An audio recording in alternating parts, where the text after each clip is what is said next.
So I actually joined him casting there. So either way, we are back in the draft. This is game number 2, guys. So for all those who asked like, oh, who won first? What is this?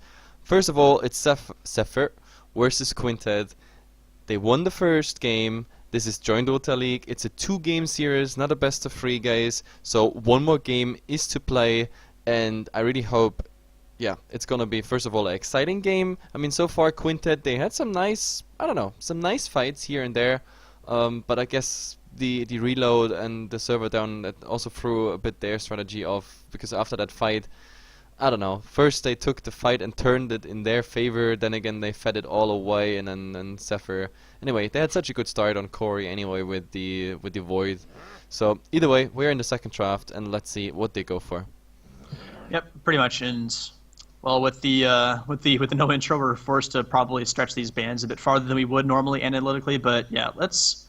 As far as that previous game, I mean, when there's that Void pick, you really do want to try and punish him. He really doesn't add that much to a lane other than strong right clicks and then just kind of time walking out. I feel like they maybe could have attempted to punish him. I said it might have been difficult, but at least you gotta try something. You can't just let the Void free farm for like however long he was. Like he was not touched for the longest time, like at all. They never went down there to try and do anything, I don't think. Yep, absolutely. Let's see, I mean, Invoker is down. Oh, Lycan as well by Quintet.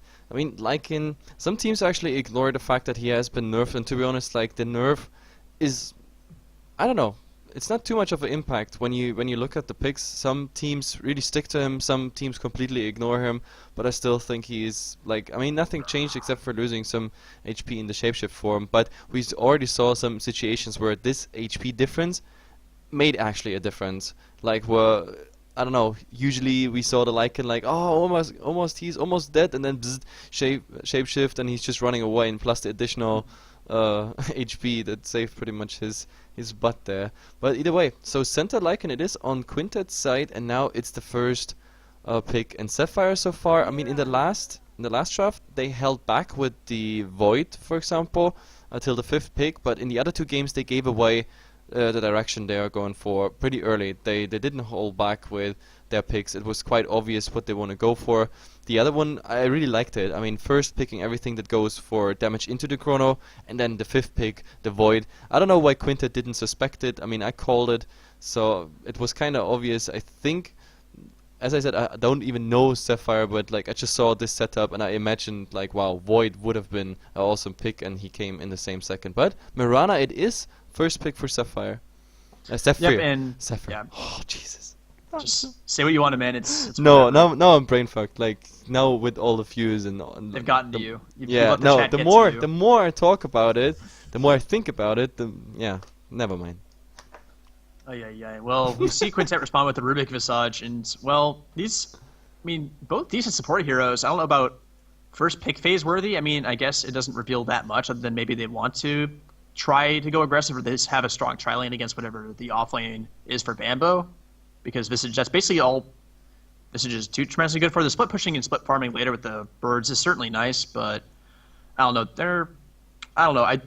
We just don't see Visage working out that often recently. I mean, it hasn't really been picked at all, even though the hero hasn't really changed much, but the style just doesn't fit this hero anymore, the way Dota is currently being played.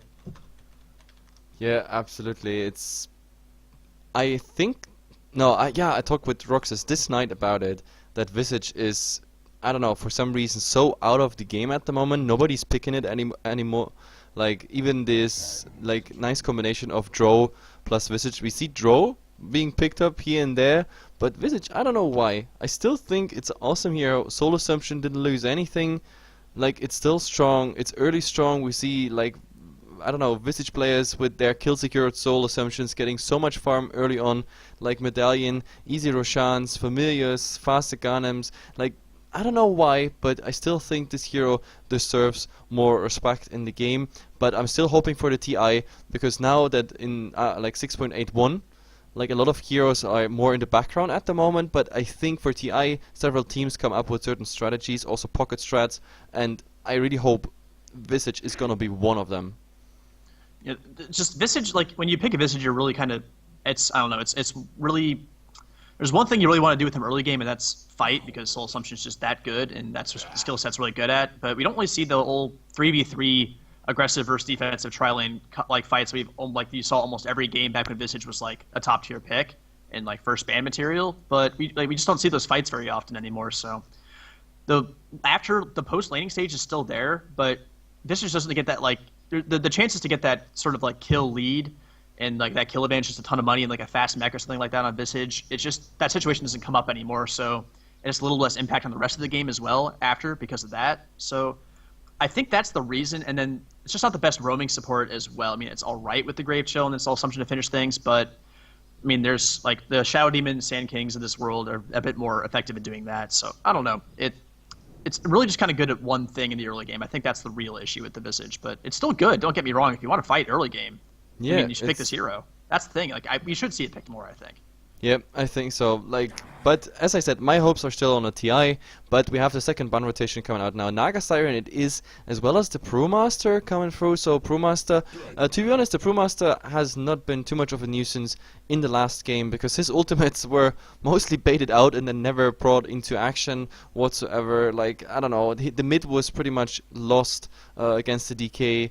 So yeah, I don't know. Yeah, it's a nice ban. Just in case, but if Quintet is playing such a Brewmaster again, then there's nothing to fear, in my opinion. And, well, the Disruptor and the Shadow Demon on the other side, well, two very strong supports are getting banned. Absolutely understand it. And Quintet, they're saving the DK now for themselves. So last game we had it on Zephyr's side in the mid, played by Ja. And yeah, now that Zephyr is on the Radiant side, we have the Shadow Fiend. And we already talked about many times that Radiant Shadow Fiend is still viable because of the mid camps, the two mid camps being stacked by either himself or supports and raising away. You have like the snowball farm, flash farm, whatsoever, or you can catch up even in farm if you lost your lane as such. So yeah, I definitely like it. Yep. And I mean, as far as Zephyr's bans in the last phase make me think that it's like some sort of team. They just don't want their team fights getting disrupted. They ban out the Naga and Brewmaster, probably two of the best heroes. And as far as just like if there's initiation, you just kind of shut it down. And Brewmaster Ultimate, you really can't fight too well against it. You almost have to run unless you have like ridiculously good team fight or you're like very, very far ahead and can kill the Brewlings. And then Naga just turns it off asleep. So curious to see what they do pick up as far as that's concerned. I mean, I guess you just pull off a sleep or a Brewmaster ulti when Sand King at Burrows in, and then you just uninitiate, and then it's like, well, guess we get away from that, but not really enough team fight to make me think that's the reason they want to ban it quite yet, but they might add on more here in the future. And well, we see this Luna pick, and I've seen some really shoddy Luna drafts recently, and I'm hoping Quintet can pull it off better. At least they have a nice little tri-lane around her for once. Normally, like, people like pick roaming duos and then leave Luna alone, then she just dies repeatedly. They can't do that. You have to babysit Luna, and Visage is a pretty damn good babysitting hero, so that pick makes sense in conjunction with the Luna, I think. Yep, absolutely. I mean, Luna, yeah, you already mentioned it. Babysitting, well, but if she gets a certain level and farm, then yeah, she's gonna be a beast. Like, the most interesting point of a Luna is really when you go high ground and the tower is down. This is like then the most awkward situation because those claves are just everywhere. You can't pretty much go near anything, especially if you talk about a Luna who has then a Manta style coming. Yeah, it's just ridiculous, the clave damage whatsoever. And Maiden, it is on Zephyr's side. That's actually interesting. The Maiden, okay, I guess it fits in. It provides, of course, the Shadow Fiend with some additional mana for some raises in the mid. Then again, he has the bottle. But the Sand King is definitely going to be happy about it, about the aura, of course, because he's also, like, yeah, the Burst Strike and the low mana pool at the start. This is something that is, yeah, very supported by this aura. And Mirana, well, yeah, okay. So it's interesting. I guess Perch is gonna play it, if I'm not mistaken. And the 5th bans are coming out, Nyx and Tidehunter. I guess the Tidehunter, yeah, that could have worked out. A nice Ravage into a Requiem of Souls into Epicenter. Like, I mean, the Ravage would have bought the time for the Epicenter and Requiem of Souls being channeled. So I definitely like it. Yeah, and I talked about bad Luna drafts. I think this is actually a pretty damn good Luna draft because you need to babysit, so your supports, they need to be able to stay in the bottom lane, so you need self-sustainable cores in the other lanes that don't need help, and you've got Clockwork, who should be just fine on his own, Dragon Knight, a tanky son of a bitch in the mid lane, so he'll be fine as well, so the supports will feel free to stay with the Luna, and we see a Tiny with no Wisp, but this is... Yeah. Man, To be honest, like we saw that actually by Bambo's playing Tiny? Okay. I mean, why not? I mean, there the Crystal Maiden is even better because also Tiny needs a lot of mana. So therefore he can spam a bit more Toss and Avalanche out there with the aura coming, of course, from the Crystal Maiden. Then again, with Fnatic, I actually saw that a couple times now that they play the Tiny on Era, like even without a Wisp. Because I mean, everybody who plays against Fnatic is banning the Wisp anyway. It's against Fnatic. It's just first ban material, and well, so they decided, okay, we still want to play the Tiny. We still like that hero, so they combine it with other stuff. So they go, for example, for say No-Tail going forth and back to the base and then refilling his bottle exchange, bottle stack swap, etc. All that little gimmicks to provide pretty much that what a Wisp does with tethering. But either way, we're gonna introduce the players pretty fast. The stand-in Jar here, this time on the Mirana. Then we have in the mid Corey playing the Shadow Fiend, and I was mistaken there. Now on the Dire side, they were Radiant on the other side. So okay. I don't know, my brain. Purge, as I said already, on the Crystal Maiden. Then we have, Sexy Bamboo placing a ward on the Tiny here in the enemy jungle. And last but not least, Eosin on the Sand King. And on the side of Quintet, up on the support business, we have JKR along with Sid on that Rubik. Kiseki going to be playing that Luna mid lane. Going to be the Dragon Knight played by Sleepy. And last but not least, the offlane Clockwork in the hands of D-June. Yep, I'm actually looking forward how this goes, because a Clockwork versus a Mirana, it's one of those situations you get a lot of harass by the Mirana, of course, because ranged versus melee. Now Sexy Bamboo, you don't want to be there, but yeah, Kiseki, he already got the aura, so there's no danger whatsoever. But yeah, the problem about the Clockwork is that, like, if you use the cogs, for example, defensively against the Mirana, that might as well be just the perfect setup for the Mirana, because, like, till you get out of those cogs, it's hard to dodge an arrow while you're in there. Now, Sexy Bamboo finds the Visage. Tosses back to Purge. Oh, what a toss. That's a pretty crappy little way to deal with that, and they should find this kill. There you go. Yep, easy going. What a toss Bambo plays. Eosin taking a ton of damage on the run. And Bambo with a nice little bit of body blocking can help him out. He should make it out okay as well. So, nicely played by Zephyr. That was the best throw of his life, I guess. That was a sick toss. That was awesome. Amazing. Just really funny. I think the Visage was like, oh, damn it, just landing directly on top of Crystal Maiden. I mean, under normal circumstances, that's like a good thing. But in this case, level 1, like, there was just too much damage waiting for him. But yeah, either way, so first blood for Zephyr, which is, of course, a good start. Now, here in the mid, this is also something which is going to be very interesting. Who's coming out as a winner out of this mid lane? I mean, Corey, in theory, should win it as soon as he got his souls up and then more levels into Necromastery. That should theoretically lead to a win. Then again, Dragon Knight, of course, with then more levels into Pre-Fire. Let's see how this goes. We have the first rotation already.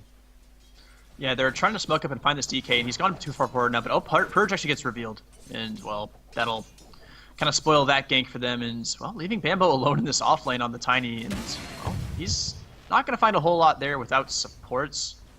Yep, I mean, going in here, yeah, that would be a really bad idea. I mean, that would be... Okay, there's still no slow. We have Rubik with telekinesis. I guess it could be enough. He really turns around, has a nice avalanche, but okay, he's going full aggressive. Look at this, he's trying to steal. Well, he might pay for that one. There's a soul assumption here in a couple seconds, and that should be more than enough. Oh, the last projectile of the Rubik actually killing in combination with the soul assumptions. Oh, yep, beautifully done. That was a bit too greedy. So this experience he got there and this like 1 or 2 last hits on the neutrals, not really worth the death. I mean, they really need to they need to help Bambo. They can't leave him down here by himself. I mean, Tiny is not an offlane hero by any means. I thought they were going to stick with this like aggression and just keep fighting the Luna, which, I don't know, with a Visage there is probably not the best idea just because I mentioned in the draft, I mean, that's probably the best hero in a 3v3 situation, but, I mean, you can't, I don't know, it just seems really weird to have to pick this Tiny situation and just kind of throw him to the offlane and just be like, alright, you'll do fine, it's okay. But yep, absolutely. It's not okay. And now, what is he doing? It's early, taking middle. Roaming Tiny. Yeah, it's hilarious. So I actually thought they are trying... Oh, for the courier. That might actually be possible. I mean, 2 hits are required. He has brown They're keeping boots. in the trees until they can upgrade it, which is pretty smart, yeah. Yeah, So there comes the upgrade, but he's still trying. I mean, no. yeah, can't Nope. find it now with the flying. No way. But they saw him. There's the plank from the Visage, I think. Yeah, the sports are coming down. They're gonna try and find Bambo. Ay ay ay. What a player. Let's see where he tries to run from here. He'll just cross the lane and just peace out. So he's fine. Sneaky bamboo. Ay ay ay. Well, Aosin finding a lot of experience in farm down bottom lane on the Sand King. So I guess there's that with this roam. So that's something. Very interesting laning setup right now from Zephyr with this roaming Tiny who's just chilling, waiting for the courier again. But it's flying. He can't catch this. He's a melee here. There's no way. No, What's he melee doing? hero, they can use instant. I mean, they have the haste. If he goes out for the courier, they have the haste. And there's the two supports. They are smoked and they get instantly revealed. Now he actually got revealed. He knows there must be someone. But where is he? That's the question. Now he's actually going towards the clockwork. Clockwork? Well, no. That would not be a kill. Maybe the clockwork coming in. There is a haste rune. If Maybe Bamboo- just go just jack it. just sneaking it away. Look at it. Look at it. Oh, and actually gonna maybe try and find this DK out here. And Bambo goes back for the haster and throwing Corey to the wolves a bit here. Soul Assumption will clean up Corey. Really kind of hard to not have that happen. Well, Bambo's got the haster, but he's got no mana left, and he has to just run away. And Yep. It was good. What we tried though? He tried to throw the Visage so doesn't get the Soul Assumption off, but unfortunately it was the Rubik he crapped there. So Visage actually got the Soul Assumption on the Shadow Fiend. So in the end, yep, Corey going down there, which is of course not the best outcome you're hoping for. And it's so funny because like I actually thought this is gonna be a farming, or like at least semi-farming Tiny here in an aggressive tri lane, but in the end he's just sticking around this mid. I don't know. Now I don't know what is he where. Okay, well he's gonna help kill this Dragon Knight. Yeah, he's got him. All right, there you go. The roam is effective. But I mean, he was there for 3 minutes. Yeah, We're I don't looking know. at 3 minutes. This is a very. I have not seen this before. Basically, I don't really know what else to say about this roaming Tiny strat, but. Yeah. And anyway, looking at some other lanes, Mirana is the last hit leader. Luna not too far behind though, and well, she's pretty much with the way these lanes have worked out. Normally, I would say try and punish Luna's, but the Visage they weren't able to early, except for that like initial period, but then the sports just left immediately. So I don't know, giving Luna that free it's like giving the Void a free start last time. I don't really see any reason to do this. You really want to try and punish her. Here they come. They're gonna try and get her now. Absolutely. It's to be honest, yeah, there will be a throw. He will toss Eosin directly on top of the Luna. But the problem is Luna needs like 1 creep for Eclipse. Get that 1 creep, then Eclipse is up, now it is. So they would be ready to fight. Oh my god, there's the stun. Find the Visage instead, can throw him at Eosin for the burst strike, but he gets lifted immediately and Eosin's like, God, why'd you do this to me? Nice burst strike away, I'm not going to save him from the Soul Assumption though. And nope, this doesn't work. Worst timing possible, and there is still there's no telekinesis, no nothing. The Eclipse is down now, and here comes Corey with some raises. Going to try and throw some damage out. Toss. Trying to clean up this Rubik. Right clicks from the Shadow Fiend coming in here. Can actually finish off Sid, though. Moonlight Shadow going to come through. Corey's in actually a lot of danger here. Needs to be careful. He wants that right click on Visage. He'll get it, and he'll go back and hide in the trees. He's pretty screwed, though. Oh, Trying to bottle up. There's no way through that. So aggressive. I mean, those dives, This game is so clowny. Yeah, it's hilarious. I mean, they dive like under the tier 2 tower, but I mean, we have a similar situation to the last game. The only difference is this time it's Ja farming on the Mirana, where we had last game Corey just farming away on the Void. So Quintet, they're not doing bad. I mean, it's fine, but the problem is whatever they do, they can only do it on 2 lanes, and the 3rd lane Zephyr has just free Avalanche farm. just misses completely from Bambo, but with the toss damage, should be able to clean her up. But she's actually, I mean, this thing about Luna, she's a ridiculously fast hero. There's another toss in 3 seconds.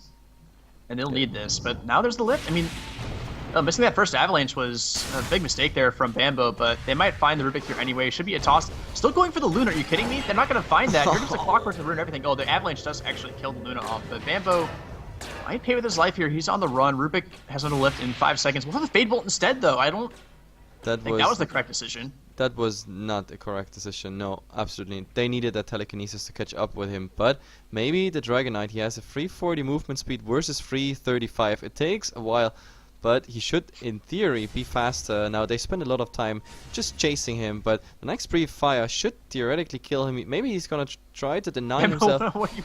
Oh my god. Wait, no. Oh, he came There's out too Dragon early. Town. Yeah. Ay. But this took ages though. Oh my god, what is this? What is this game? This game is ridiculous. Ron's got a perseverance right now? Okay, that's interesting. Lincoln's first? Lincoln's weird. first. I guess, why not? Oh, Visage? No, Visage not getting that arrow. So it was close, but yeah, Ja trying to make the plays here. Now he just keeps on farming. 51 and 4, like followed up directly by Corey in the mid here. 46 and 11, and the DK like falling behind more and more. There is 30 and 5. It's I mean, they spend so much time like chasing, for example, Sexy Bamboo here. It's ridiculous. Bambo does create a lot of space. It is his nature, and yeah, Corey and Ja both benefiting from this immensely. And Corey, I mean, if he hadn't spent time, oh, actually, Bambo trying to get this Luna, but has nothing to toss at her. Nope, absolutely not. And I mean, Sexy Bamboo in the end still finding some farm. He's actually going for a grow 1 point. Oh, but the Mirana top here, yep, thrown back into the cogs. Fate Ball. I think Soul Assumption wasn't even needed. No Soul Assumption whatsoever. And in the mid, we also have action. Oh, nice one. Tiny actually getting a solo kill on the bottom lane at the same time. So we have 3 lanes, 3 kills. So Sexy Bamboo solo kill on the Luna and in the mid with a nice combination of course, the Burrow Strike and the Races, as well as, of course, a double damage turn on Corey. That helps a lot with right-clicking, of course. Ja is DC'd, so I expect we'll see a pause here when he respawns, but yeah, there it is. At 1 second. I really hope he's coming fast back. What does the time say? Oh, well, we still got a tiny bit. He's reconnecting. Everything's fine. Purge is giving us the news. But yeah, it's 8 and 6, and we take that pause, I guess, for early crimps into the crafts. I mean, usually I don't show them that early, but yeah, we have a roller coaster of a XP craft. It shows what happened in this fight. Feeding forth and back, 2 deep dives. So Zephyr, like paying for it. 750 here, and when it comes to gold, well, there is no roller coaster whatsoever. There is a 3k advantage for Zephyr, which, well, is decent for 9 minutes, and they're gonna continue. I mean, the first tier 1 is already down top. I mean, the Mirana got it. I think Ja even got the last hit there. And now here, this mid tower, I mean, the cliff is down. We have still a rune on the Shadow Fiend. There will be 1 rotation, maybe, by the Visage, but I don't think he can do anything. Maybe the Familiars. Yeah, there's no way for them to really do anything about this tower. It's pretty much just dead. And yeah, I mean, looking at the graphs, like you said, I mean, the XP bouncing back and forth, that's just basically from just the kills, but the gold graph shows how efficiently Zephyr's been farming. They've been free farming 2 lanes for the most part, with the exception of Corey coming in on that one time to try and raise down some heroes in the jungle. That didn't work out too great for him, but other than that, he's been farming and Ja has been farming. And then on the other side, it's basically just been the Luna farming decently well, but she's the only hero doing that. So and she needs a lot more. That's the problem with the Luna. I mean, at the moment she got PTs finished and the Ring of Basilos. That's all she got. So she needs a lot more. Like directly into the BKB is probably the choice to go for. But Sexy Bamboo just going for all the harass damage he can. So yeah, after the bottle, he can go for another combination. And if there's a follow-up, then Luna is already in an HP range where she's dying. But now we see some rotation of Quintet coming. I think they want to get Corey, but now, okay, Illusion, make it a bit harder. There is a hookshot, but on the wrong one. He got exactly the 2 wrong ones. I don't even know why he threw that at all. Like, there's no way for him to really tell which one is the real one. And, well, he's in a bad spot now. He gets hit with the Frostbite, but here comes the rest of his team. Gotta try and catch up. Purge, Crystal Maiden, not a tanky hero. Corey with the high ground ultimate, trying to bait them into it. Aosin's, nice toss into the epicenter from Bambo. I mean, whew. He may have been making some clowny plays earlier, but his toss is the like... toss is ready in 1 second, and that gives them time exactly to get this last hit. So 3 down for Quintet, and they only paid with a Crystal Maiden. So Purge down and getting more kills. Like, there is a pattern to it. Sacrifice Purge, and the rest will work your way. So, yeah, and Ja farming free at the same time. But, no, the DK, then not going for it. He would need follow-up, and there's level 1 leap. It's not too good, the level 1, of course. But there's the... Wow, okay, ultimate. He's going for it. There's a lot of harass damage, of course, coming out, but it's definitely not enough for a kill. And now he has the ultimate used, and that's a bit the problem. I mean, using the ultimate on a DK just for farming purposes, it's not really effective. Yeah, and God, I mean, this game, this has been so up and down for Bambo. He's just Oh yeah. Some of the tosses are great. Some of them don't work out, but he's not.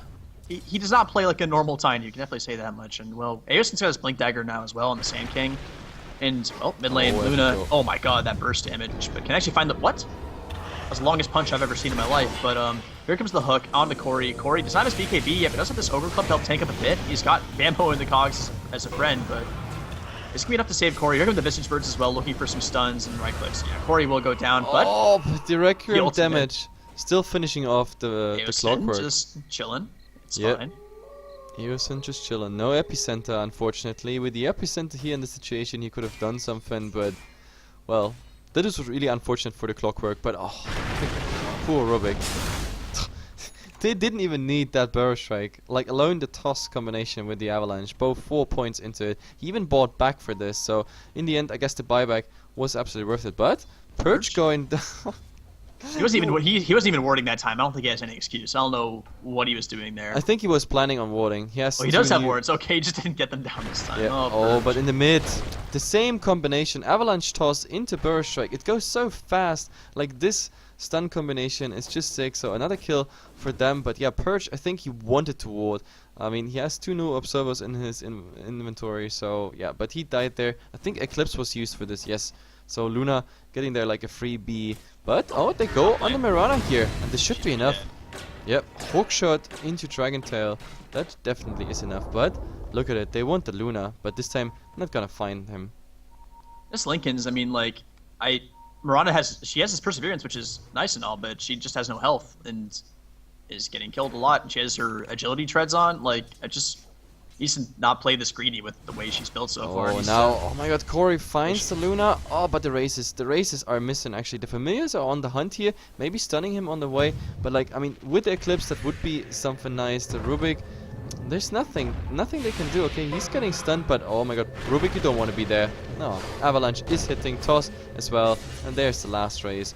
So, I don't know why you chase Shadow Fiend like this if you have no follow-up whatsoever. With a Soul Assumption, would have worked, but talking about Soul Assumption, he's getting caught out, and his Familiars, he can't use them as a stun anymore, so there, he goes down. I mean, Soul Assumption on the Tiny was his last will, doing quite some damage, but maybe now, yeah, Familiars, going down twice, yeah, 100 gold, going Zephyr's way. And yep, and well, they've grouped together as pretty much 5 now near the mid lane, so might be looking to make something happen here, and then you're like, I don't know. Without the BKB, I don't know if it's time to go quite yet. It is done. They should really just wait for Corey to get this item before pushing too far ahead, but they're going for it anyway. Yep, it's 15-13, but like those 13 kills are really just giveaways. And Sexy Babu with a haste ray now going aggressive, taking out the entire creep wave. Like Corey, yep, getting tower aggro off, and now they can just chew through this tower. Like, I mean, there is... yeah, a new creep wave is required, so it's not enough to get it now down. We have actually Dragon Knight split pushing at the same time. The cliff is coming out, but Tiny again. Just it's so fast, the combination. Like, all of the supports are pretty much dying instantly as soon as the Tiny is just getting an avalanche toss range. It's just hilarious. So yeah, the split push of course for Quintet is saving them. Oh, there's a nice arrow here on the clockwork. Double Star Storm as well as the raises. Yeah, the cogs won't help you there. Yeah, that is one problem with Cogs against Shadow Fiend. You make yourself a pretty big target if you use them defensively, and then you just get caught by the raises in the hole. So nice find there, nice arrow from the high ground by John. Oh, yep, pretty damn easy kill. Yeah, BKB now on the Shadow Fiend, so his major core item is there. And, well, the Luna is still trying to farm, but I don't know what she's going for. There is something in the courier coming. Actually, it's gonna be... okay, Bracer Recipe. She is playing ridiculously scared, and I don't really blame her for because a good reason. I mean, look what's coming her way. Yeah, Epicenter. There it is. Burrow Strike, but is it enough damage? Ah, Crystal Maiden. Purge. Purge. There you go. Kill secured. What a player. And well, Clockwork maybe on the chase here. Gonna find the hook onto Purge, and well, I mean, it is Purge, so why not? But well, Aosin coming in, being a bro, helping take that damage. Nah, Corey gonna try and help out as well. Oh, that RNG, that was like all hit Purge. Are you kidding me? Oh my god. Really, I was just about to say no, this time Purge is not going down for the sake of a Clockwork kill, but yeah, the RNG really against Purge there. This is unfortunate for him. He doesn't get to live ever, poor guy. But yeah, well, they get a tower because of it. This assault actually didn't hit Eosin once. It was all on Purge. It's like a death magnet. I don't know why. It's really unfortunate for Poor Purge here. Either way, he's going down. But then again, it's still a better trade because, I mean, in the end, Tiny. Just finding again a Visage kill. He's now with a dagger. Yeah. So that's the thing. I mean, with the Blink Dagger, I mean, this is more like the mid tinies that you used to see as opposed to the carry tinies that you see Fnatic and people run with Wisp and things like that. But, I mean, this is still a ridiculous amount of burst damage. And with a Blink Dagger, I mean, you can kill anybody. Well, somehow you missed that Avalanche. Don't know how you pulled that off. But, well, here comes Clockwork trying to find the tiny out. No hook for 3 seconds. I'll toss away. He's like, get out of here. But, well, this Sentry Ward, he's probably going to go down here. Maybe not. No, the Cog's pushing him away instead of catching him in. Corey's here with the DD as well. That hook shot completely whiffs. And, well, here comes the ultimate from Corey. D-June, not looking too good for you, buddy. BKB from Corey taking a lot of damage from the Visage Burst, though. Bambo with a nice Avalanche toss on 2 heroes, and that does quite a bit of work, but Dragon Knight on the run. Frostbite from Purge. Gonna throw out the ultimate. Purge get the kill. Yes, there we go. That's the good shit. So Purge everybody's double down. Kill. Yeah, Nice. everybody's down except for the Luna, and the Luna was even low just by Jar here. But I don't know, this hook shot, I don't know, it was like 1 centimeter. It was like, I don't know, an inch away from Tiny. It was pretty much a hook shot in the face, but he missed everything. He even managed to like miss the 3 creeps that stood here, Tiny here, and he shot through there. I have no idea how he managed that and what he predicted there. But yeah, I guess it was just a error, as in rushing, just fast, I have to hit it, and then in the end it was not really working out. So this Luna had, like, I mean, so before Bambo came online, like with all like the Max and Avalanche and Toss, she had a lot of time in that bottom lane, and she only came out of it with Treads, Magic Wand, Aquila, and Bracer. Like, I don't know how she didn't get more down there. Like, she just wasn't last hitting at all. I'm very confused as to what happened down there. I don't know. It's kind of hard. You can't go back in time and really figure it out, but I feel like she should have way more for how easy that lane was for a while. She was left alone for some time. Yeah, and I love how, like, Sexy Bamboo is just staying around and trying to find the support kills. And the supports are not even going out anymore. They start to build bracers because they know that Tiny combination is too huge. But he stood pretty much on an observer ward, so they try to at least save the vision around the base. Unfortunately, oh yeah, there's a hookshot on the Tiny, but he doesn't get the cogs off. He doesn't get the cogs off for some reason. That toss. The toss is pretty instantaneous, but yeah, I mean, you gotta just use the cogs immediately. And yeah, directly after. But he did cogs, assault, hookshot, assault, and then he wanted to use the cogs, but he had to do it there the other way around. But I guess he was afraid of the burst damage if he doesn't interrupt it by assault. I don't know. That was really strange. Like, he had a good chance there to get Sexy Bamboo. I think he's also on, like, at least Wicked Sicker or anything similar. And there, oh my god, they go for the DK. But Avalanche, is Avalanche coming out? Maybe tossing the Shadow Fiend? Yep, that Shadow Fiend is getting tossed, but they need a stun. And the arrow, oh, he's dodging, but maybe that buys Eosin the time they need. Blink in Epicenter actually being channeled, but oh, he's a bit short. No, he's not. Perfectly done. So in the end, the cogs also not helping there. Poor Clockwork has to pretty much TP just 10 meters to his base. Oh well, it's not looking good for Quintet. Zephyr just, yeah, striking back. And it's also unfortunate, by the way, with the Observer Ward. Like, they put so much effort in clearing the vision around their base. I already mentioned that, but this Observer Ward, like a boss, just standing and holding. So Purge, master of warding here, one of his wards actually survived all that counter warding of Rubik. Pretty much, and well, the Luna trying to find farm top, and well, Corey's here to ruin that for her, and she's just like so far away from a BKB still, there's really nothing she can contribute at all. It's looking tough. Saint King, I believe I saw him pick up a Dagon, so there's that. He's got one, yep. Dagon. I mean, this is troll item. This is trolling. Because Whale of Discord, my opinion, much better, but okay, Dagon it is. It still leads to kills, and that's all they have a Blink need. 4-staff roaming Tiny, so I think it already was kind of this way, but Bambo, you crazy son of a gun. You know what's funny? Look at the new sentry ward in the mid, and it's still not scouting out this ward. It's still not. Well, that does suck. That does truly suck. Oh, and he goes for the Luna and the Burst Strike right after. Plus, of course, the Dagon. We just talked about it. So kill secured by Eosin. It's really sad. Like, this ward, this sentry ward, this observer, it's such a sad story. In the meantime, of course, Jar just farming. Like, we have Corey just farming. He has now his Yasha done. Like, what's the next step? I think... Oh, we have a full Manta already in the in the courier. So yeah, there was an arrow attempt in the mid, but yeah, it's time to go high ground and not just on one lane. They want to go more. They go on the Rubik already, but this time the burst damage was not enough. But then again, Mirana is coming in. One hit. Yep, there we go. But I think Mirana's gonna pay for it. Yeah, Solo Assumption finishing it off. But the newly acquired Mantis already doing work on a tier 3 tower. So in the end, Dragonite getting also the kill on Purge, but it doesn't matter. Tier 3 is done. Damage is done, and Tiny coming back in. Oh, Epicenter, and there. Do they even need Tiny? No, Tiny wants to go for the supports, and there we go. Double avalanche and the toss. Oh my god, this really hurts. Now the Cox buying some time. Eosin, oh, he's paying for it. This is a dominating, going for the Luna, and we have heard a hookshot. Hookshot was actually, yeah, on Bamboo, but he's surviving. So in the end, the Familiar's actually saving now the Clockwork, and I think, yeah, Corey has to pay for it. Oh, Requiem of Souls, it's so much damage. He's still alive. He's getting 2 kills, and he's cleaning up everything with Requiem of Souls plus Death Animation. And in the end, Tiny is still there. He's getting the last points into the Grow, and now look, he's super slow in hitting, but it's yeah. I mean, the Rack's going down sooner or later. Slowest punch I've ever seen. Does force up the glyph though, so doing his job there. Sports. I mean, all the other heroes will be back pretty soon for Quintet. So Bambo should probably back off.